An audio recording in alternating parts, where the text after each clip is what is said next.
At the start of this mystery, we can see Eduard Abramovich, who is a super talented magician in Vienna, Austria-Hungary in the late 19th century. He is the son of a carpenter. As such, his family is low class. It is believed that he encountered a traveling magician when he was a boy that made him supernatural in his profession. As a young boy, he falls in love with Sophie, the Duchess of Von Teschen, a noble woman of a high social class, but because of the wide gap in their social class, Sophie is forbidden to see Eduard. Despite this, the duo still meet secretly in a hidden chamber in the woods. On one of their meetings, Eduard gives Sophie a locket containing a hidden picture of himself, revealed if opened the right way. Eduard tells Sophie of his plan to travel to China so he can learn more magic.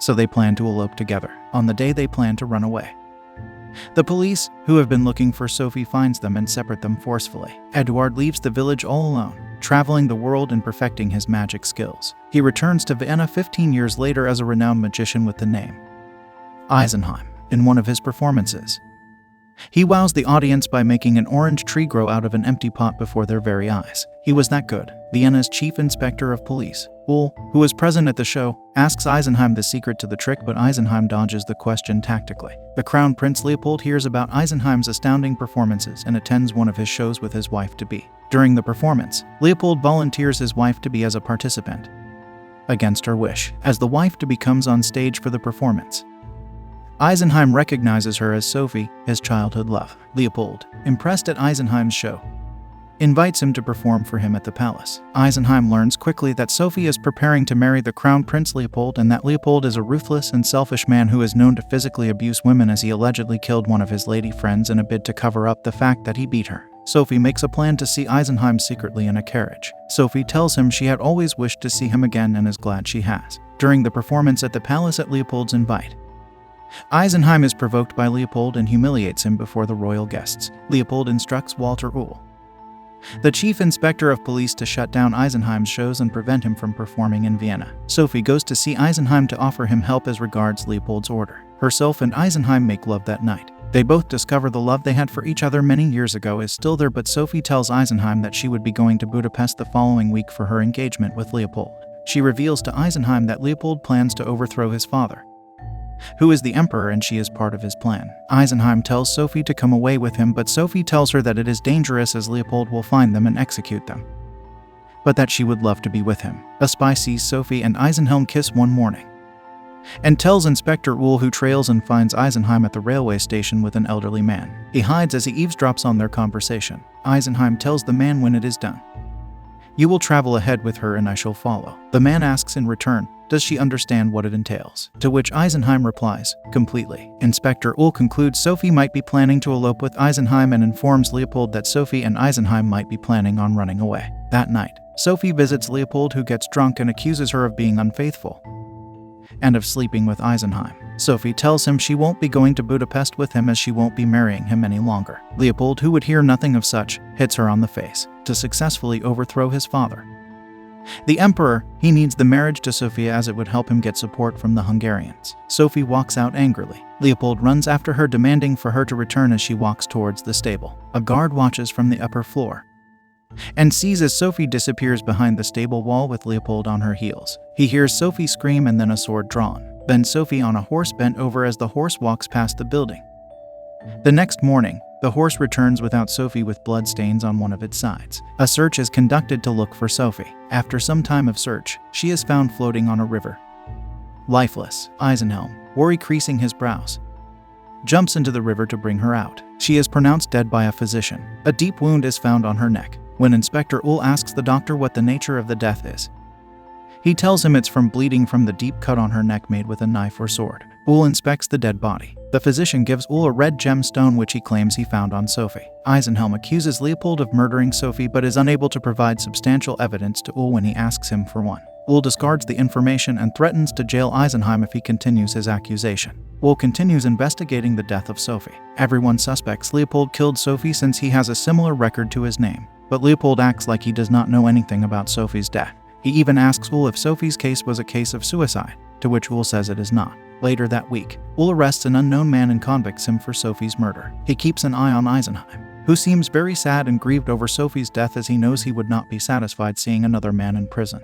Eisenheim, after grieving Sophie's death, bought a theater and resumed his shows once again, but this time, in a new and entirely different dimension from before. In his shows, he summons dead people and the audience asks questions which the summoned people answer. Uhl attends the shows and is surprised as the rest of the people at the way Eisenheim produces his magic acts effortlessly. This show gives Eisenheim a great following from the people. Leopold is repulsive at Eisenheim's successful tricks and commands Uhl to find out about the tricks and arrest him. Uhl arrests Eisenheim in the next show and demands for him to explain his tricks to him. Eisenheim asks on what grounds Uhl is arresting him. Uhl says it is on fraud. People protest at the arrest of Eisenheim. Uhl tells him his jail sentence would be great if the mob attacks the building. Eisenheim calms the people down and confesses to them that his shows are mere illusions and are not real, that he does them for entertainment purposes. He asks them to go home and then tells Uhl to release him as he no longer has any fraud charge against him anymore. Leopold is angry that Uhl lets Eisenheim go. He therefore plans to attend his next show but disguises as a common man. In the show, Eisenheim summons Sophie. The audience have questions for Sophie,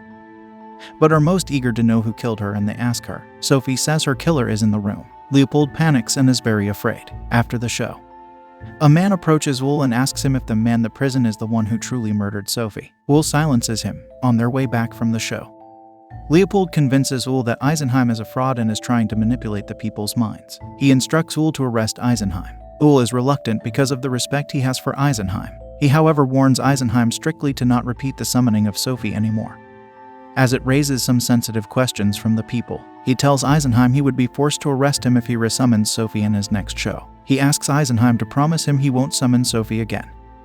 Eisenheim promises him he will enjoy the next show. Eisenheim hands over all his finances and assets to his manager, including his theater and the money his show would raise that night. Ahead of the show, Uhl instructs his men to surround every part of the theater should in case Eisenheim refute his instruction. The show starts and Eisenheim summons Sophie again. The audience, as usual, ask her why she was murdered. She says because she was leaving. They ask, leaving who? Crown Prince Leopold. She replies that when she died, she was wearing her locket, which is now lost. Uhl, infuriated, steps forward and declares the arrest of Eisenheim. The crowd protests, but Uhl disregards them. As he makes to lay hands on Eisenheim, his hands pass through Eisenheim and catches nothing, the way people's hands pass through the ghost Eisenheim summons. He then gradually disappears in the sight of everyone. The policemen and the audience are shocked alike. Uhl ransacks Eisenheim's workshop, looking for him, and finds a book with the title Orange Tree. He opens it and finds a paper in it. He takes the paper and discovers the picture on it is that of Sophie's locket. He goes to the stable where Sophie was supposedly murdered and finds the locket. He opens it and sees Eisenheim's picture in it. The picture falls, and as he makes to pick it, he sees a green gemstone and picks it. He discovers it is from Leopold's sword. He takes the sword to the police headquarters for examination to see if it matches the gemstone found on Sophie's body. He also writes a letter to the emperor reporting all that has happened and also revealing to the emperor Leopold's plans to usurp his authority. He visits Leopold in his office and tells him all he has done. Leopold asks him if he is forfeiting his office of chief of police, which he has promised to give him once he successfully overthrows his father. Uhl tells him it is out of question. Leopold, seeing Uhl is unperturbed with the reminder of his offer, points a gun at Uhl, calling him a traitor. While he points the gun at Uhl, they hear the sound of the emperor's guards approaching the building. Leopold quickly locks the door. The guards knock on the door and demand Leopold to open the door. Leopold shoots himself while the guards break down the door. The next day, a small boy runs to Uhl as he walks on the road and hands him an envelope. As he collects it, a bearded man passes beside him and jostles him. He opens the envelope and sees a notebook titled Orange Tree and opens it.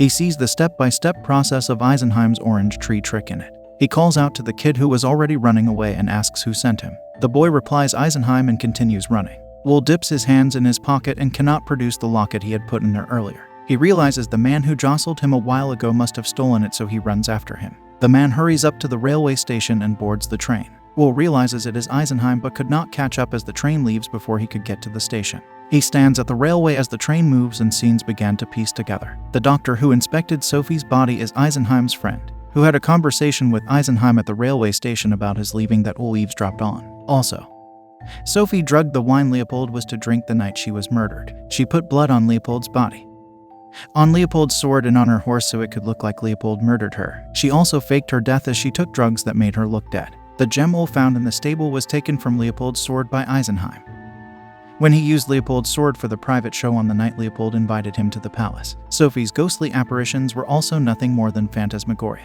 Uhl realized Eisenheim tricked everyone and is glad at their trick. Eisenheim reunites with Sophie in a simple and lone cabin, bringing back her locket and placing it in her palm.